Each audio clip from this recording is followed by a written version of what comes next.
The pains and woes of men began the day Adam fell short of the glory.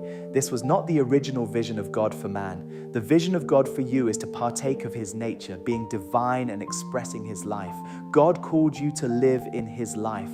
Through Adam, man lost the divine life, for all have sinned and have fallen short of the glory of God. This fallen nature has been passed on from Adam, our earthly father, to you. But God in love sent Christ to redeem us from the passage of this fallen nature. He did this not with perishable things such as silver or gold.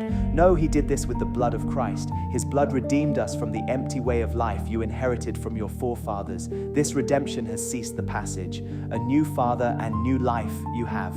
God is now your Father. He lives in you and his life flows in you. You are redeemed from the fallen nature. Christ has redeemed you to dwell in glory. You have been redeemed from the old nature. Amen. God bless you for listening to today's devotional.